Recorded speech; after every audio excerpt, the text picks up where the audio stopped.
Millions of dollars in federal funding for HIV and AIDS programs could now be shifted as the U.S. government looks to find ways to cover the growing costs of immigrant children in custody. KSBY News reporter Melissa Newman is live in San Luis Obispo to explain the local impact. Melissa?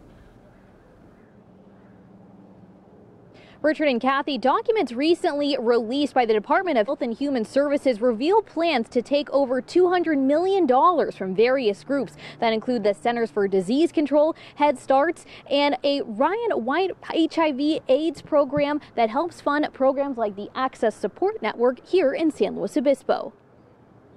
There's an uptick in HIV diagnoses in San Luis Obispo County that has the county's public health department concerned. 7 new cases of HIV have been reported in the past 3 months. It's alarming that it affects such a diverse group of people over such a broad age range, and it's affecting young people in particular, and that is concerning. The county's public health department says it's too soon to consider this a new trend in the number of people diagnosed, but they are advocating for people to continue to protect themselves and educate themselves to break down the stigmas still associated with the virus. There is some complacency around it because treatment has been fairly effective for HIV and AIDS.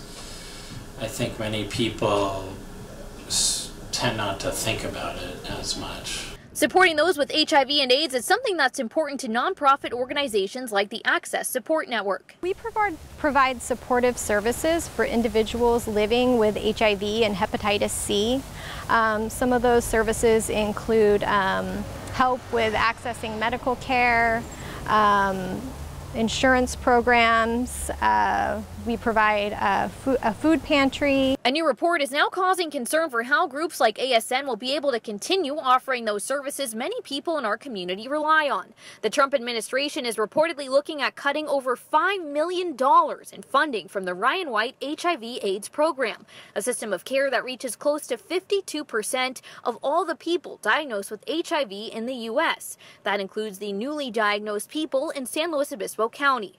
The money cut from this program would go to help cover the rising costs of undocumented children in custody. Our biggest concern is clearly that the administration is valuing the detainment of children and families over health care and over people having access to health care that they need. Turner tells me the decrease in support for HIV and AIDS in our community could lead to a possible outbreak as people would not be able to get access to the medications that they need. If you'd like to learn more about how to get tested for HIV, you're asked to call the County Health Department. Live and local in San Luis Obispo, Melissa Newman, KSBY News.